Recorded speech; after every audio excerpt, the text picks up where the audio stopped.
The broadcast is now starting. All attendees are in listen-only mode.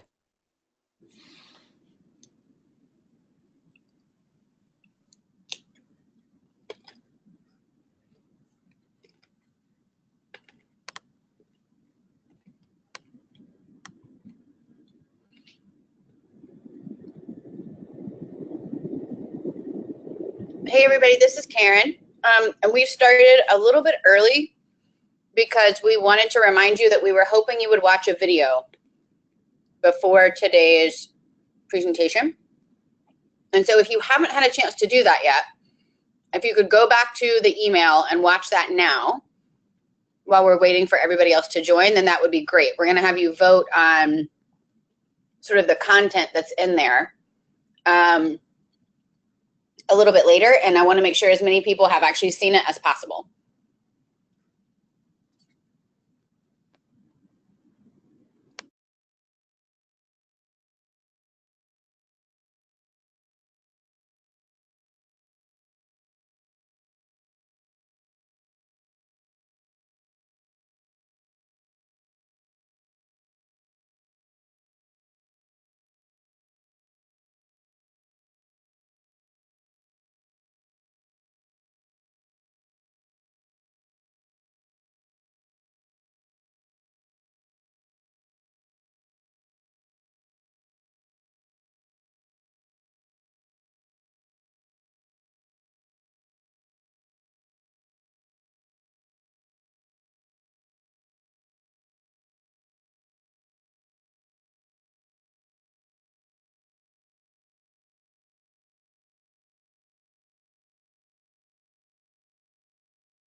All right, for those of you guys who have joined in the last couple minutes, we went ahead and started the broadcast a little bit early today so that we could remind you that if you haven't watched the video that we sent, we were hoping that everybody would watch the first few minutes of Taylor's latest data management video so that you can vote and provide feedback on that kind of training. So if you're here, take the last couple minutes while we wait for other people to join to open your web browser and watch one of those, or watch that training video if you could.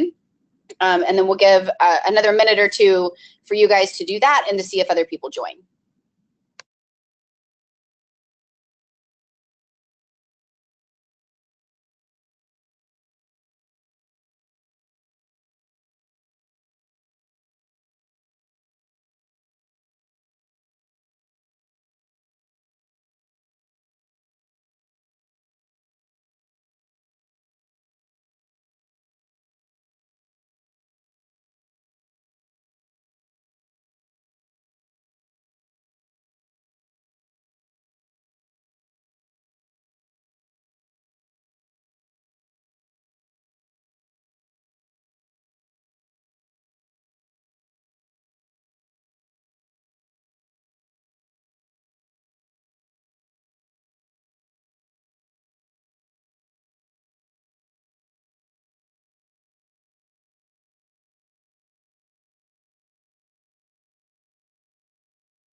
Okay, so I think we will try to go ahead and get started.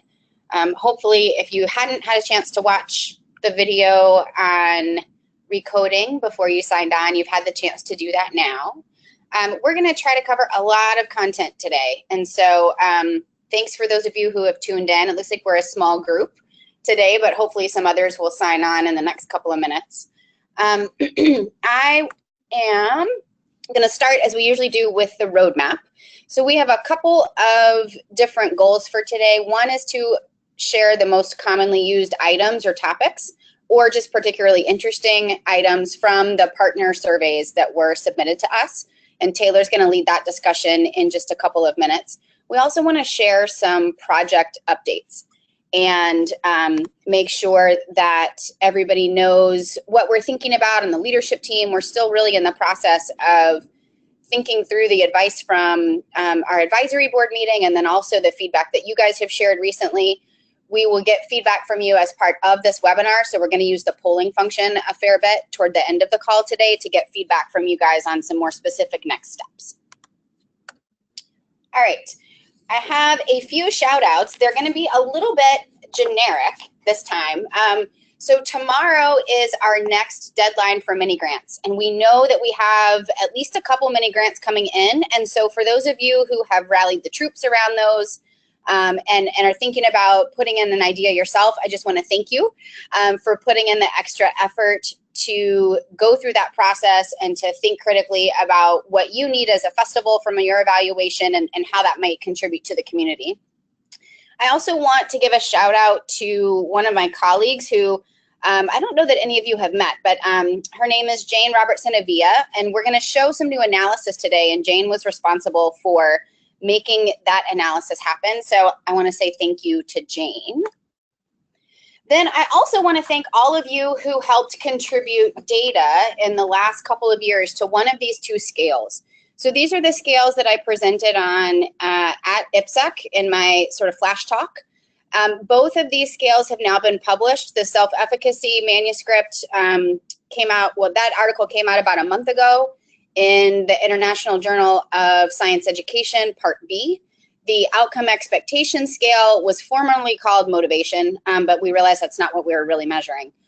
So the outcome expectation scale just came out in Science Communication last week. What you're seeing here, you probably recognize as the front page of the one-pagers. Those have been updated so that the citation for each is on the back, and so we'll send those out with the newsletter in case those are meaningful to you and to the work that you're doing. I want to end, though, by saying thank you again and coming back to that shout out place, because a number of you were kind enough to send the scales out and have your scientists help validate these by completing them. And so thank you to all of you who sort of went above and beyond to help with that additional effort. All right, I think at this point I'm going to turn it over to Taylor. And we're going to talk a little bit about partner survey analysis and the work that she's done on that. So, hey everybody, I hope everybody's having a great fall so far. We're getting a cold shock down here in North Carolina. It's like 50 degrees. So as you know, we've asked everybody to send over a partner survey if they were used at your festival, and thank you to those that turned those in.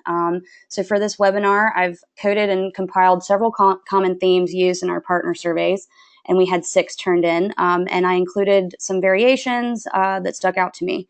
So we're going to be sharing a new community-wide partner survey that you will have access to via SurveyMonkey after the webinar.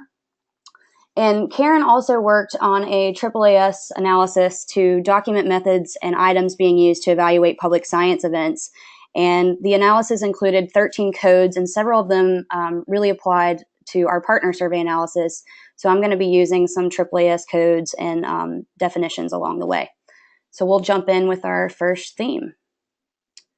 So the first one we have is overall ratings during the event. So all of the festival partner surveys that were turned in included a general overall rating question. Several other rating questions were asked for specific aspects of events, and we're going to see those in a little bit. So along with our general how would you rate this event, several follow-up event rating questions are used in our new partner survey. including a follow-up, why did you select that rating question after the general rating multiple choice, and as well as a question on how well the festival team prepared you for the event, and rating how well the event was organized. So a AAAS code that I thought went really well with this was their satisfaction code, which is intended to measure attendee and or scientist satisfaction with the event overall or with specific aspects of the event. So our second one is a general description of what happened at the event. So almost all of the partner surveys received asked descriptions, questions of the event, and several of them wanted to know how many people attended the presentation or the booth. Several festivals also asked how many STEM versus non-STEM employees were working at the booth or presentation. So I've included a variety of these types of questions in our new community survey, including how many visitors were served, how many STEM professionals were present. So the third is benefits from participation, and this can be both at an organization level or personally. So several festivals included questions about if each presenter or exhibitor felt personally benefited from participating in the event, as well as asking if they believe their organization benefited from participating. So I've included several questions in our new survey on whether organizational goals were met by participating, including a question to ask their description of what their organization's goals were for participating, as well as asking the partners directly their rate of return investment for their time and effort. So a comment box is left for them to describe why participating in the festival was worthwhile or not worthwhile, and that could be either organizationally or personally. So I think that this is important to flesh details out on to see if partners consider participation in the festival as worthwhile over time, and could definitely play a role in partner participation. So there were two codes from the AAAS analysis that I thought went well with this. And the first is the motivation code, which is an item intended to assess the attendees or scientists' motivation for participating in the activity, as well as the intended outcome code. So the item intended to assess the goal of the activity or event, including scientist or presenter goals. So next we have ratings, how were communications with the festival team? And several festivals included a rating question to ask about these types of communications. And this is important to gauge how well, the in-house festival team communicates with their outside partner organizations and provides ways to improve communication and important aspects of any festival and their partners, in my opinion. I've modified the questions for our new community survey to ask if the festival team prepared them or provided them with adequate information prior to the event, and asking to rate the level of communication 3 different ways: via email, phone calls, and or direct meetings. We've also included a rating question on how well they thought how well the event was organized. And the AAAS code that I've associated with this one is the satisfaction code, which I think I mentioned previously, that's intended to measure scientists or attendee satisfaction with the event overall or with specific aspects of the event. Next, we have marketing and PR. So how did you get the word out? And 3 festivals asked questions about how partners marketed the event, if at all.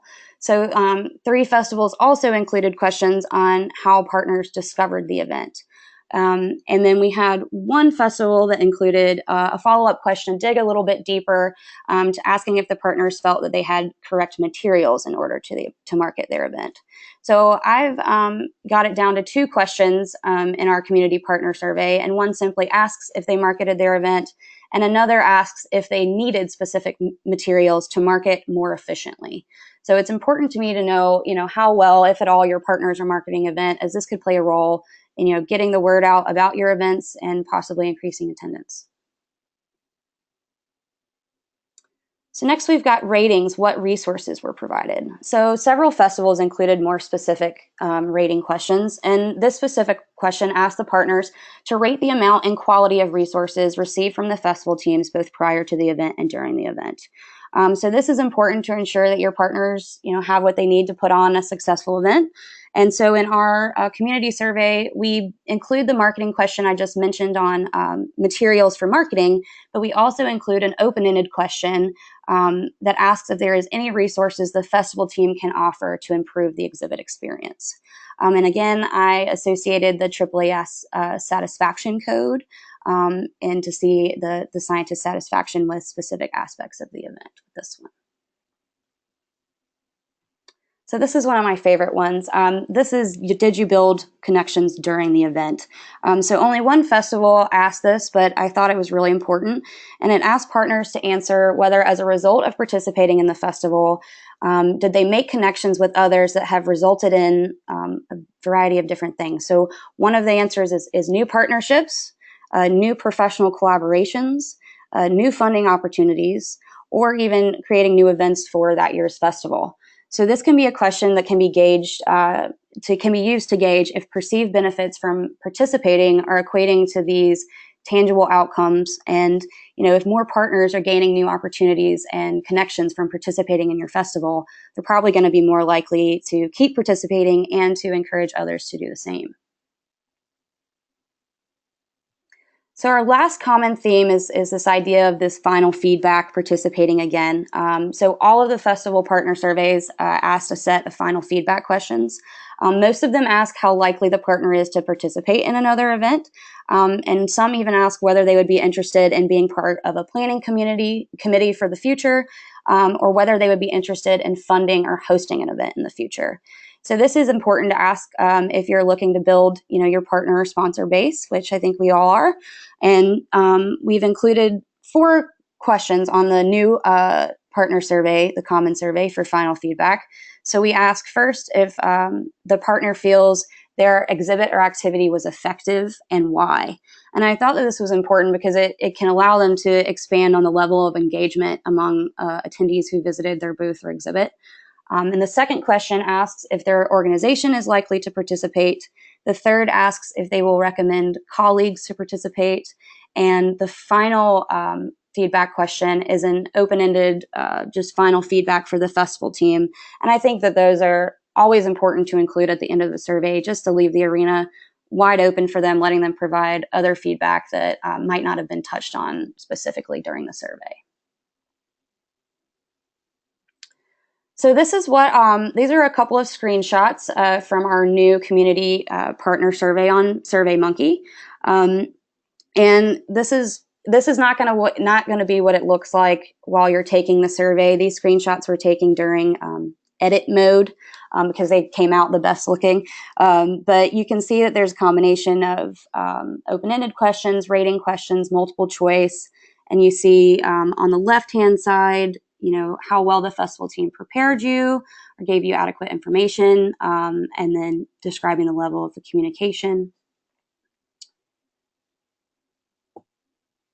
And then we have one more set of screenshots with, on the left-hand side, we've got the making connections and how effective you felt your exhibitor activity was, and on the right-hand side, the 3 final feedback questions.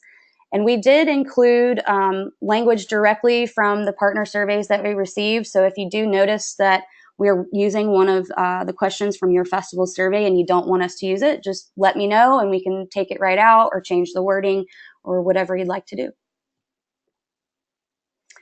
And so that was our partner survey analysis and just some common themes. And I will share the survey with you via email as soon as the webinar is over. And anybody has any questions or comments, I'd love to hear them.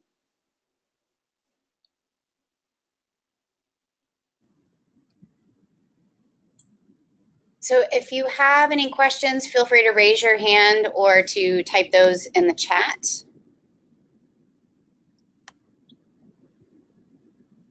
Taylor, do you want to monitor the chat and I'll look for hands? Yes. Okay. And Karen, I actually think you will be able to explain this question a little bit. Kaya is asking, what is the AAAS code? Yeah. So a couple of years ago, AAAS hired my company to do a scan of instruments from across the field. And so I can't remember how many instruments we ended up with, but it was for any evaluation of public engagement activities. And we coded those for common themes as well. And so the codes that Taylor mentioned are those that are not only the most common for the instruments that she presented from our community, the 6 that we have from EvalFest, they also seem to align to what's going on at the national level. And so it's a way to sort of think back and forth across how we're defining what we're measuring, and then how representative what we're doing for festivals is with what seems to be going on, or what was going on a couple of years ago, in the larger context of public engagement with science and evaluation of those interactions. And Karen Yanowitz wants to know if the survey can be edited or if it needs to be used as is. And that's a question that I'm not as is, yeah, I would think. So 2 things about sharing it. So Taylor's going to send it out via email. If you have a SurveyMonkey account through EvalFest, she can just zap it straight to your SurveyMonkey account too. And you won't have to worry about reprogramming it, recoding it, any of that. So get in touch with her if you want her to just share it from my survey account to your survey account, and we can do it that way too. These were really designed to be food for thought. So they're not intended to function in the way that the common items have functioned for like the attendee survey. So I think it would be great if you didn't need to modify things, because we would have the potential to circle back to the items that are in the survey that people used as is. If you wanted to suggest an edit to an item that you'd like to see community-wide, I think we're really open to that kind of feedback. But really, it's up to you to do with it what you want. So this survey will live in your SurveyMonkey account. You can add questions to it. You can modify what you have. We just wanted to give everybody a running start on what a common instrument for partners might look like.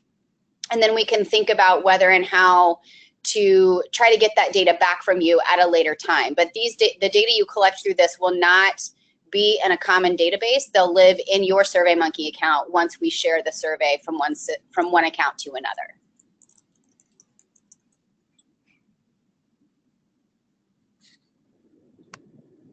Anybody else with questions for Taylor or for me? Kaya says, what does that stand for, and can we see the codes? And I'm thinking she is asking what AAAS stands for. Oh, I'm not sorry. Sure. Yes, we should have said that. Although I always get the A's mixed up. It's the American Association for the Advancement of Science. Yes. And they are the group that publishes Science Magazine. I think they're also the largest member organization in the world for scientists. And they have a public engagement division. And so they're the group that actually funded the study that Taylor was talking about, but also the development of those scales. So the logic model that we looked at the annual meeting, Kaya, I know you weren't able to be there, so we can send that if you want it. And yes, you can see the codes. So there's a report that's available right now on Trellis, if you're a member of Trellis, and I think it's probably associated with my name. So you could go online and look for it, but we can also send it as an attachment. So if you're not part of Trellis and you still want to see what the codes were, and then some of the examples of questions that we applied to each code to, then we can send that along also.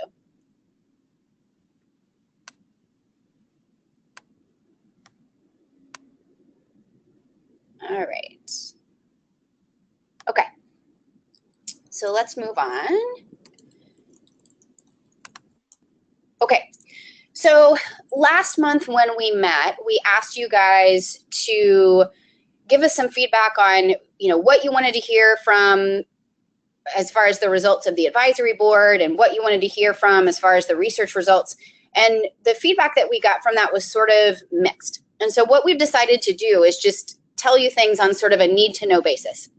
And so this is sort of our first opportunity to do this. Now, this slide is not new to you guys. You've seen it several times before. It's the slide that we use to show the differences in ratings that we get if people think that they interacted with a scientist or an engineer. And one of the more interesting moments of the advisory board meeting was when we presented this slide and had advisors push back. and say, there's more going on here. We want you to do some more sophisticated analysis to see what happens if you control for some of the variables that are just associated with people. And so particularly what they wanted us to do was to control for these 4 variables.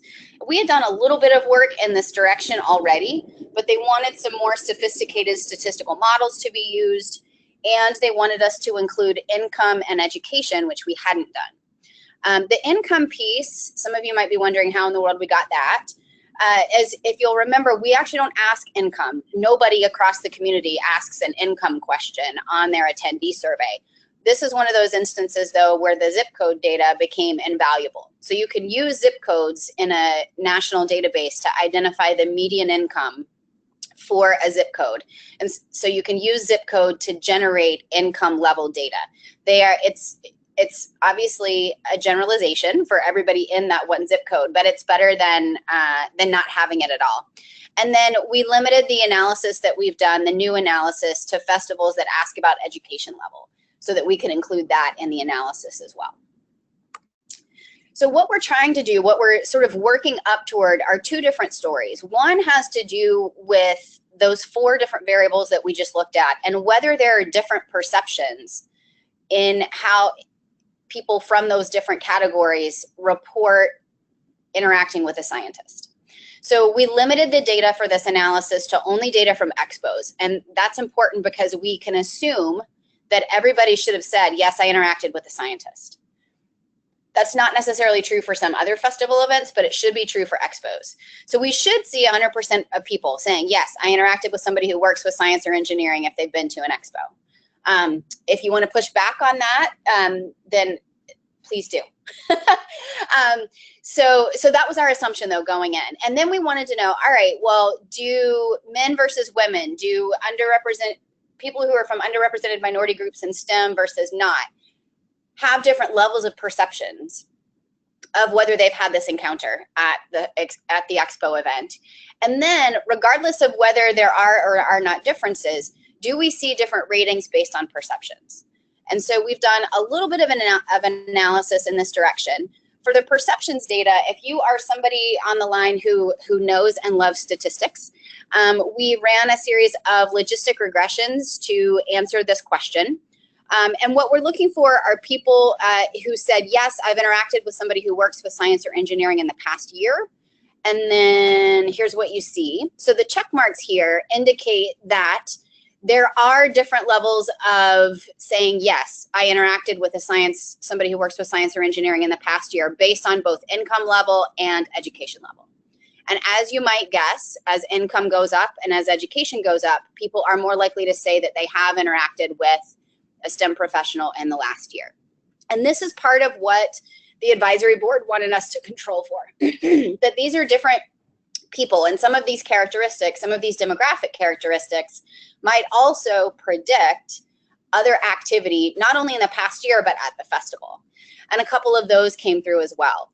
So if we look at folks who are underrepresented minorities in STEM versus not, and again, if we look at education level, we find differences. What we find for the URM category is that even though the vast majority of people say, yes, I interacted with a scientist or engineer at the festival, the percentage of underrepresented minority attendees who say that is slightly lower than people who are from the STEM majority.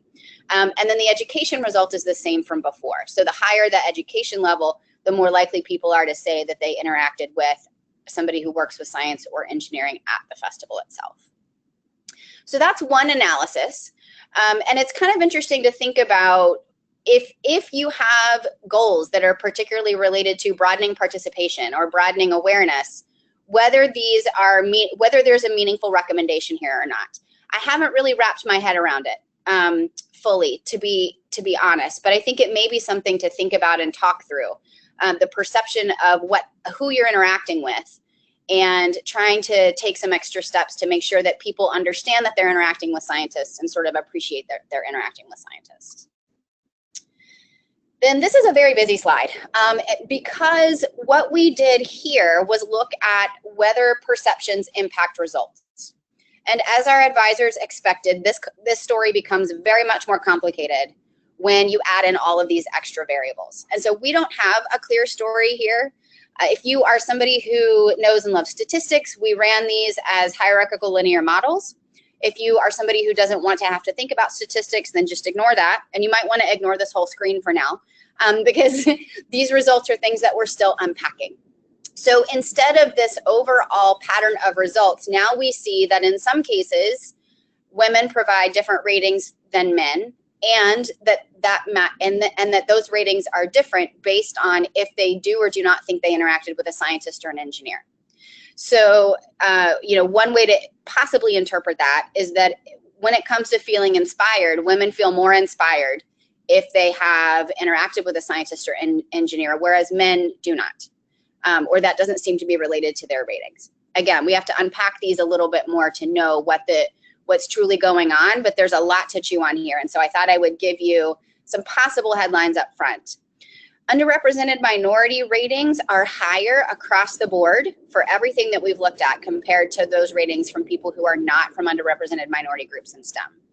But those ratings do not seem to have anything to do with whether they interacted with a scientist or not. So if we look at just that group, we have maybe an interesting result to follow up on, but it doesn't seem to be based on interacting or perceptions of interacting with a scientist or an engineer. Income level matters, again, but it does so in weird ways. And so it's not it's not an increase or a straight decrease the way that it was with the logistic regression. The folks in the middle of the income ratings that we have 8 different stratifications for income based on the national database that we used. And it's the people in the middle who seem to be most interested in interacting with a scientist or an engineer, or who seem to be, that's not the right way of saying it, so scratch that, pretend I didn't just say that. Their ratings seem to be associated with interacting with a scientist or engineer, whereas people in the lowest income brackets and people in the highest income brackets, it doesn't really seem to matter. So there's something else to maybe think about and unpack there. Education level didn't seem to impact the ratings whatsoever. And so we are in the process of trying to wrap our heads around this. One of the things that we talked about with the advisory board is that there is a level of analysis that is useful for thinking about program planning and festival planning and next steps in an evaluation. And then there's a level of analysis that is not necessarily helpful in those ways. It becomes more academic and more of an academic exercise. And so I'm going to ask you guys to keep us honest in what we do and how we do it, and tell us where your threshold is for these kinds of results as we move forward.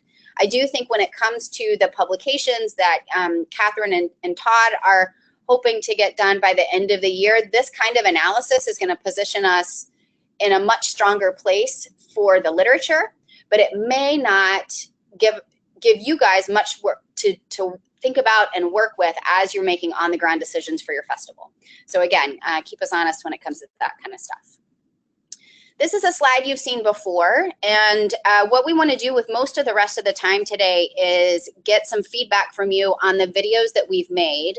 I'm also going to reveal a new video and get some feedback on that too. So get ready to vote and get ready to talk or to write feedback in the chat, because we're going to show you a couple of different things. Hey, we're not going to show an example of data collection, because those are the videos that we've had for a while now. We are going to try to create some new data collection videos, but because we already had those and we know that they work for at least the attendee survey that was wrapping up this year, we wanted to focus instead on management and analysis. This is the list of videos that Taylor has created so far. And what we had asked is for everybody to watch that last one, the recoding video, or at least the first 5 minutes of that. You sign, we do want you to rate that, but I want to make sure we know how many people should be rating it. So if everybody could really quickly raise your hand if you've watched part of this video, then we'll know what our true sample size is. And Karen, there was a quick question from Kishore about the bit that you just did, but I can send it to you afterwards if you want to keep going. Is it a hard question? No, Then we'll wait. it's in the chat box. Okay. Or the Let's see. question box. So we have 1, 2, 3, 4, 5, 6 people who have watched the video.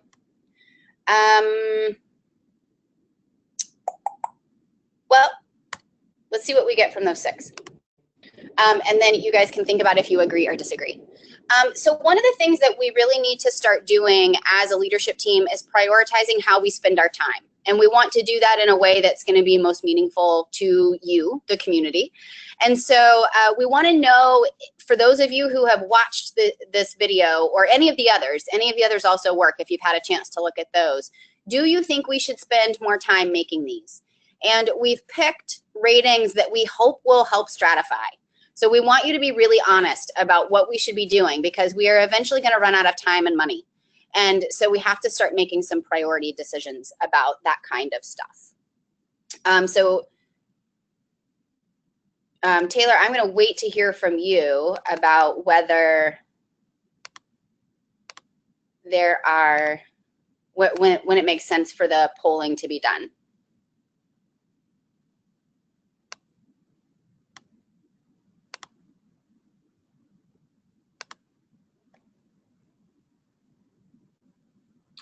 All right, they give me these in percentages again. I'm not sure why, but so 57% have voted.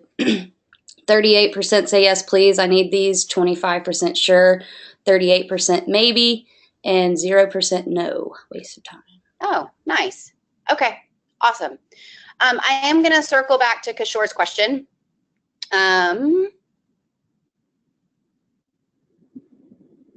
Sorry, he just posted another comment and I got distracted by that. So Kishore's question about the prior data is there any way to develop personas based on demographic data we have to create a data story around types of groups that come to festivals and their experiences with scientists and engineers? And then he said, maybe this is not helpful. I actually think it's a great suggestion. And the idea of personas or typologies is something that the advisory board suggested as well, not just for our attendee data, but also in how we think about ourselves and how we publish our own data. So thinking about, you know, what do festivals look like if we look at those that are based out of universities versus museums versus small nonprofits? Or what do they look like based on, you know, some other festival characteristic that we have in the dashboard? And so we can certainly think about looking at the data in those ways to see if there are personas and what we could learn from those. I like that as a way to bridge what can quickly become sort of gobbledygook in the analysis, because it gets so complicated so fast that it's hard to know what practical solutions are. There might be a very cool way to unpack that into a persona that is going to be a meaningful next step for people. So thank you for that. I think that's awesome. How do I make this go away? There. All right. The other thing that we want to know is if there are other topics that you think that we should cover or that you'd like to see us cover in the data management portion. So this is not data collection. This is not data analysis. If there are things you'd like to see us do, please type those in the questions or in the chat so that we have a record of them. And please note that they are about data management. So type management first, and then any suggestions you have for topics that you'd like to see us cover in the months ahead, assuming that we move forward with this piece of the work. Okay, so we are about to reveal our first data analysis video. We only have one of these done so far, and it is the analysis and concept video for chi-square, which is in the statistics world, you know, one of the simpler statistics, but a good entry point, I think.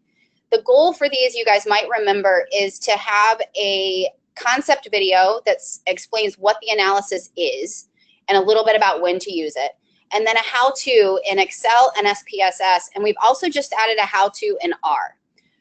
R is as sophisticated, if not maybe even more sophisticated than SPSS, but it is free. And so it has a pretty high learning curve. You have to be able to do syntax, but we can share syntax forms with you.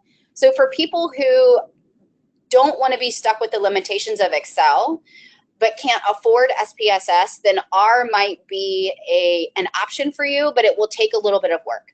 So we've expanded that list a little bit with the hope that we can meet people where they are in lots of different ways. Now is the time that I should confess to you, I'm actually in DC at the AEA conference, the American Evaluation Association. And the reason that that's important is because I'm on the hotel Wi-Fi and I'm about to try to play a video. And so bear with me if everything falls apart. In just a second, we'll come up with a workaround. But this is the chi-square and concept video. It's about 3-4 minutes long, I think. And so what I'm hoping is that you will be able to watch this and then provide feedback on whether this is a useful approach. And if you have any feedback about specifics, take issue with anything in the video, feel free to do that as well. So let's see if I can actually make this go.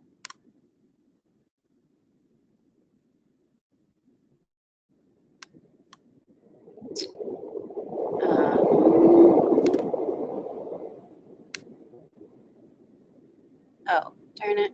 Okay, hang on. I have to move all of the webinar stuff around on my screen. Hi, this is Karen, and the purpose of this video is to provide an example to help you understand the chi-square analysis. Let's think for a minute about the four corners activity. Many of you have probably done this activity as an icebreaker. The way it works is you ask a question, and you assign different response options to each corner of the room. Then you have people move to the corner that describes them best. Let's say this was our first question, and we split the US into regions by the 4 time zones. Imagine that each dot on this page represents one person, and everybody goes to their time zone. Now let's say that you notice for some questions there seem to be patterns in how people cluster together. The blue people seem to have a common experience in this case, because a large portion of those folks ended up in the same corner. A chi-square analysis sorts people in similar ways based on categories.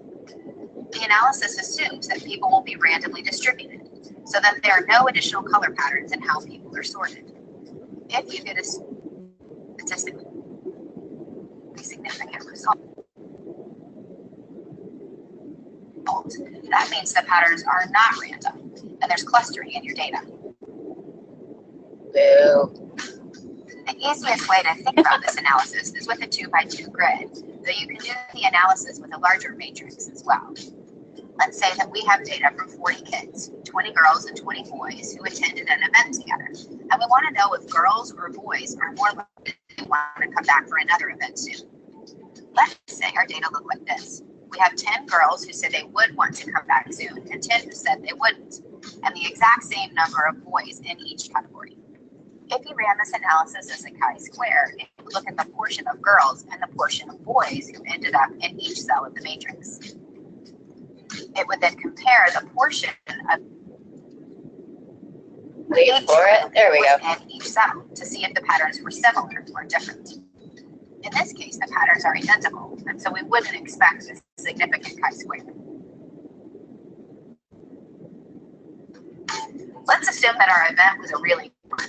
Almost all of the girls and almost all of the boys wanted to come back. The portions here are also similar, and so we wouldn't expect this to be a significant chi-square result either. But let's say instead the pattern of results was flipped. We have most of the girls who want to come back, but only a few of the boys. This pattern is quite different. So we would expect a significant chi-square in this instance. Whether this difference is a good thing, or whether it's unwelcome news, depends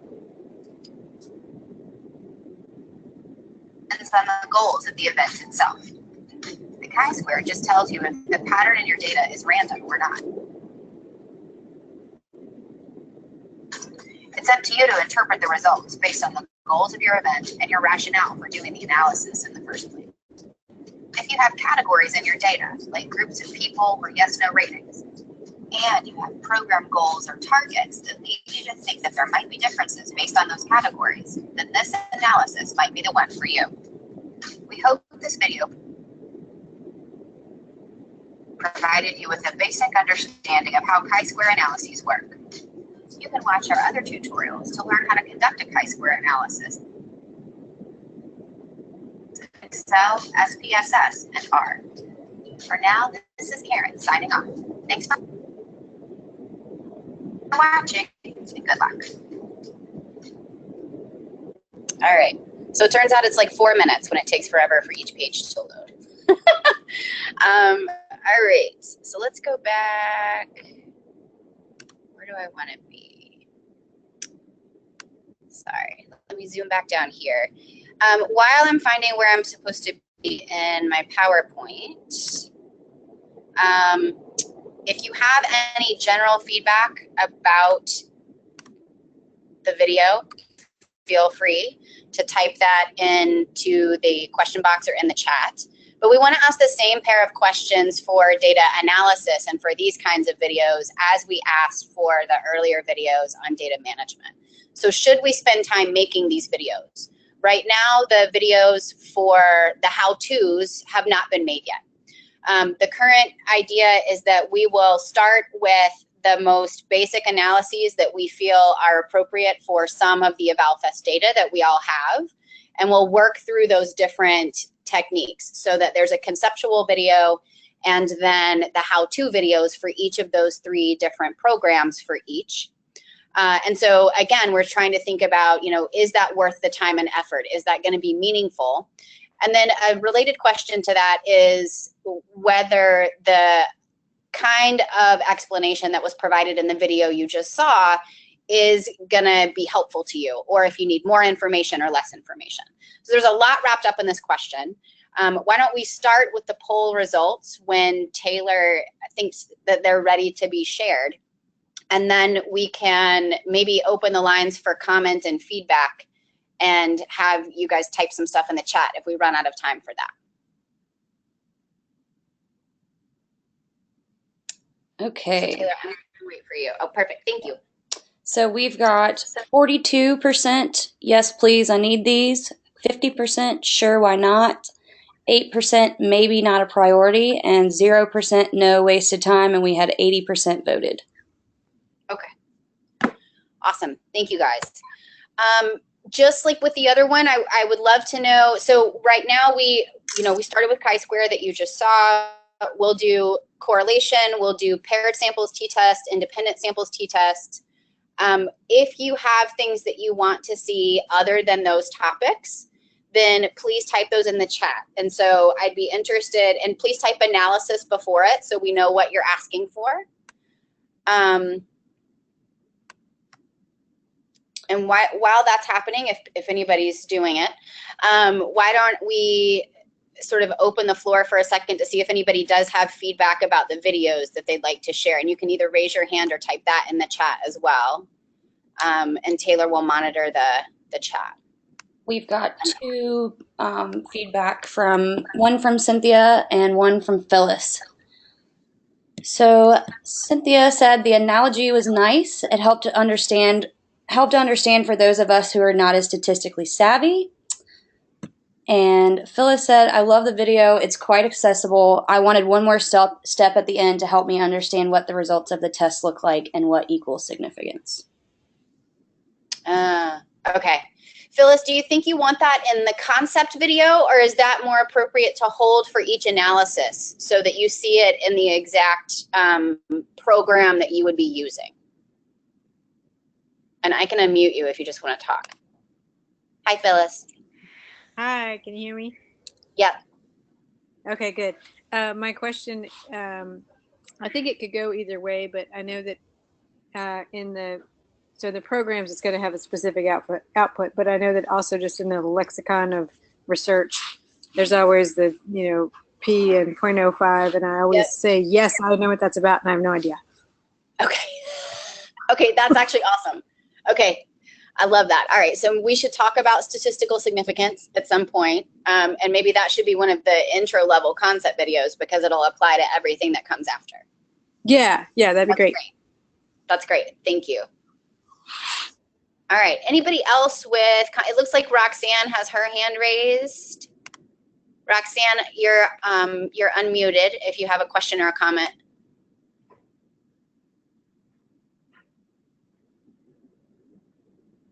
Oh, maybe that was an accident. Okay. Roxanne, I'm going to put your hand down. If I did that and you're not happy with that choice, then just raise it again and we'll try again. Okay. So we've got a couple more in the chat box. Oh. You want me to? Oh, lovely. Let's do that. So Kaya said, analysis, we only do descriptive with the visitor survey. It would be nice to know what other festivals are doing. Mm-hmm. And Paula said, oh, thank you, Paula. Taylor has done a great job with the Excel videos. Short, easy to understand explanations. Yay, Taylor. Shout out for Taylor. Woo! Okay. All right. So there are some updates to the dashboard. We're not going to show them because even from this little bit you can see right here, there's something wonky. So this is MSU's comparison page from their dashboard. And the reason that I picked this initially is because there are some festivals that have event characteristics and filters for event characteristics now associated with their data, and MSU is one of those. Some of us don't have that yet, and it's not clear to me why, because I know we've submitted them. So there's something that's not lining up quite right, and we need to work with NBT to fix that. But I did want you to know that if you haven't visited the dashboard in a while, you might want to log on and see if you do have some new filters and if what you see on the screen seems to make sense. This is an example, what you can see here, of something that doesn't make sense to me. And so I'm hoping to meet with NBT next week to ask about this. I don't think that we've ever asked learning as a yes/no question. And so I'm not sure what's going on with the labels here and how the data are getting pulled in.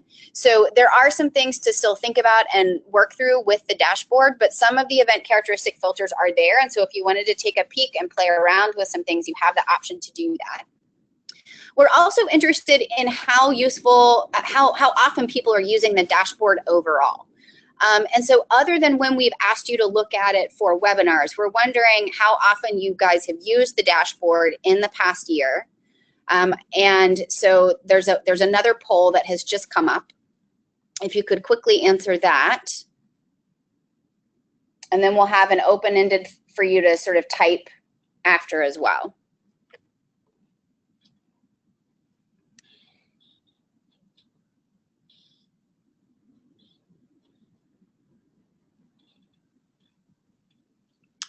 Okay, we have 87% voted. 46% said none. 31% said once.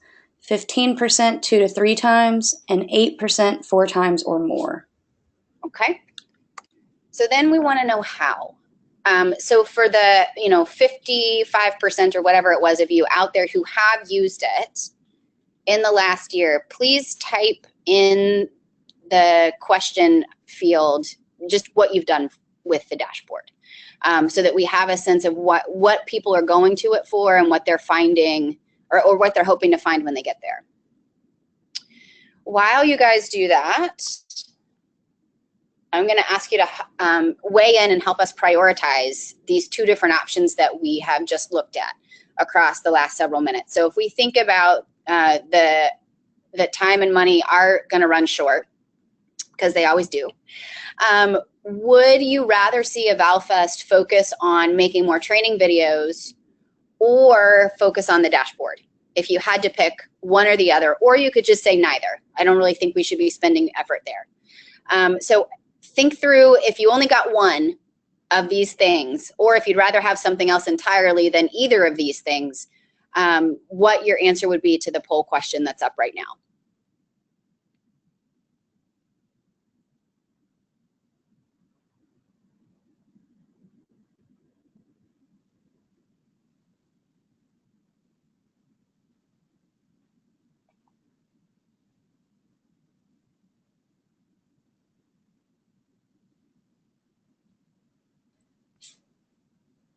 All right, we've got 80% voted. 83% said training videos, 17% said dashboard, and 0% neither. Okay, that's very helpful. Thank you.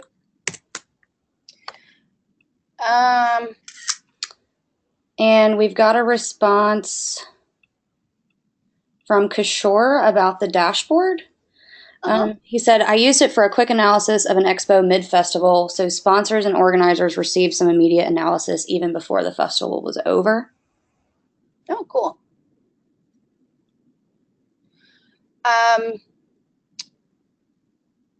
Is anybody out there willing to share? You know what? I think, never mind. Again, pretend I didn't say that because time's running short and I want to make sure that we can move on to a couple of other topics and updates.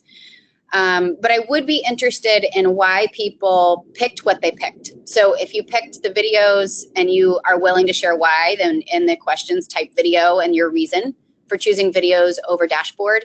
If the opposite is true, please type dashboard and your reason for choosing dashboard over videos so that we can have a little bit more information to understand what is meaningful to you and what you're likely to use and what you're not going to be so likely to engage with.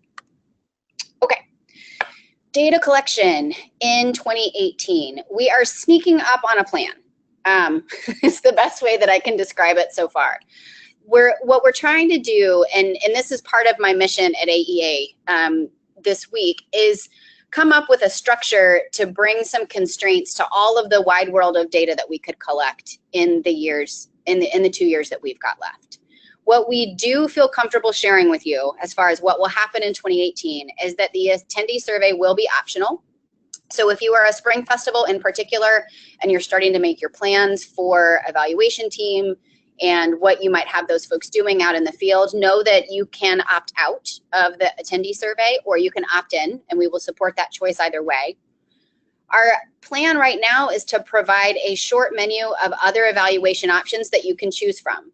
So if you remember, the agreement with EvalFest is that each festival would use a common measure. So if you don't use the attendee survey, what we would like you to do instead is use another common measure from the short menu of items that are still to be determined. If it turns out that you need some additional budgetary support to make that happen, to train people, to get maybe you use volunteers and you realize you need somebody with a little bit more educational background or training already, then we think that we can help support that as needed. And so there could be some additional budget that everybody is eligible for from the mini grant line item to help support that. And so that's something to think about. We also are going to offer some sort of a long-term follow-up survey. So many of you have collected email addresses from people who have attended your festival for the past 3 seasons, and we've not done anything with that at the community level.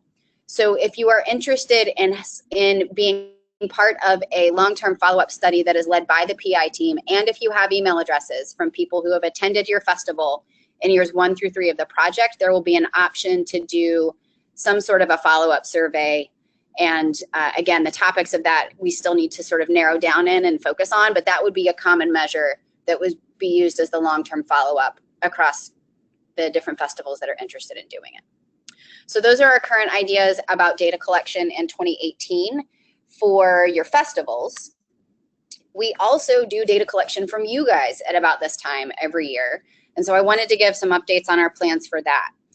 We are going to do interviews this year instead of a survey. So, but don't think that that means you're totally going to get away from those questions, because part of what we want you guys to help us understand is how you are reacting to and reading and understanding the surveys that we've been using, the research instruments we've been using for the past few years. So we're going to do a combination of sort of a think aloud method with each of you, and then ask some questions about evaluation use and capacity building as well. If you are a festival that happens in the spring, then I'm hoping to be able to interview each of you as an individual. So these are not team interviews, these are individual interviews in December. And Taylor will be in touch early next week so that we can all begin to start scheduling those to happen in December. So we won't start those in November. Then if you are a summer or a fall festival, then our hope is that you will be able to spend a little bit of time with either Catherine or Todd in January. If you're a spring festival, then you're probably also going to get to talk to Taylor and to me in January, and won't that be fun? And the purpose of that will be similar to what we've done in the past, except instead of drilling down into your attendee survey and thinking about the changes you want for that. We'll be talking about the methods more broadly and what options you have for that.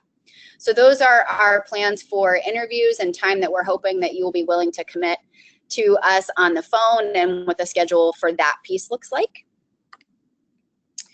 Then we have a couple of webinars that are already in the books as well. So on January 11th, we will have a data visualization demonstration in Voyant and Tableau. And then in February, we will have our year 3 analysis update. And then we still are planning things for the rest of the spring, but I think the expectation is that there will be at least a March and April webinar as well.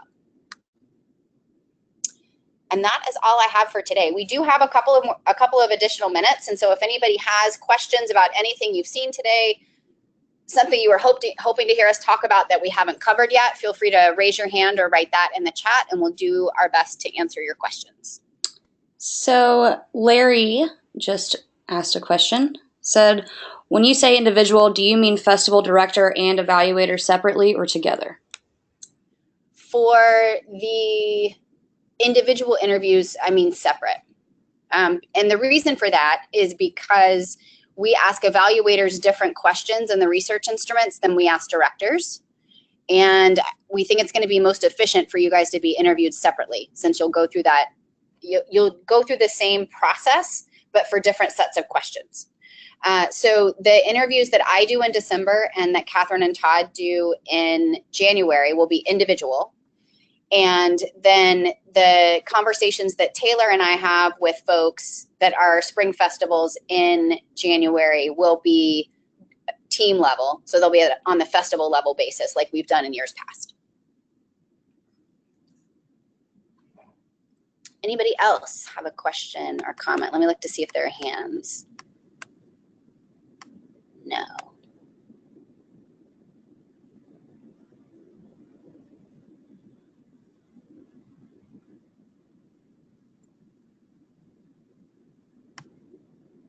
All right, I don't think I have anything with the hand raising. Taylor, do you have any final questions in the chat?